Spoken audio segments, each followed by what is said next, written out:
नमाज तो बंदे और रब के दरमियान ताल्लुक है।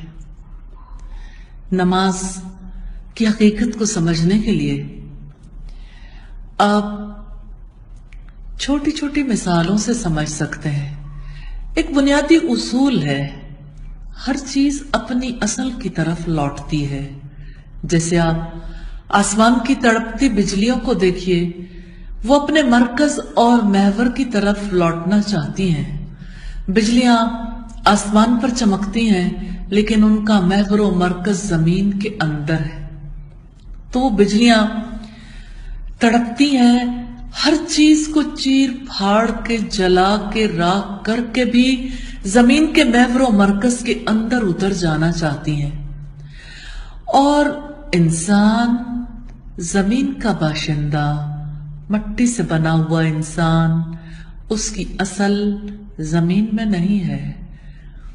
उसके बारे में रब्बुल इज्जत ने वाज़े फरमाया है, वनफ़ख़्तु फ़ीहि मिन रूही, कि उसमें मैंने अपनी रूह फूंकी है। वो रूह जो हमारे अंदर है, जमीन की चीज नहीं है, इसका ताल्लुक आसमान वाले से है। इसलिए इस रूह को तभी करार मिलता है जब आसमान वाले से रिश्ता जुड़ता है। उस जात का एहसान है जिसने हमें अपने ताल्लुक के लिए मौके अता कर दिए। अल्हम्दुलिल्लाह कि उसने आसमानों पर बुलाकर नमाज जैसा तोहफा मोहम्मद रसूलुल्लाह सल्लल्लाहु अलैहि वसल्लम को दिया। अब दिन के 5 औकात ऐसे हैं जहां बंदा अपने रब के साथ राब्ता कायम कर लेता है।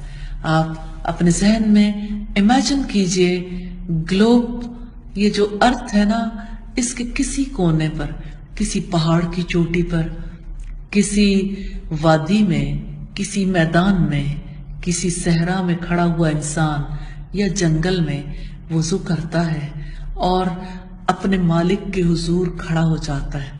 जैसे आप मोबाइल से कॉल में लाते हैं, नंबर डायल करते हैं, कॉल कनेक्ट हो जाती है, फिर जिसको आप कॉल में लाते हैं उसके साथ बात करने के काबिल हो जाते हैं।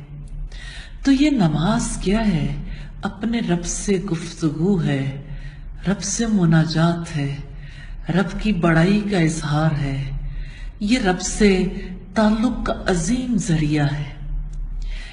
और इंसान की रूह को करार तब मिल सकता है जब इंसान अपने पैदा करने वाले से, आसमान वाले से राब्ता कायम कर ले।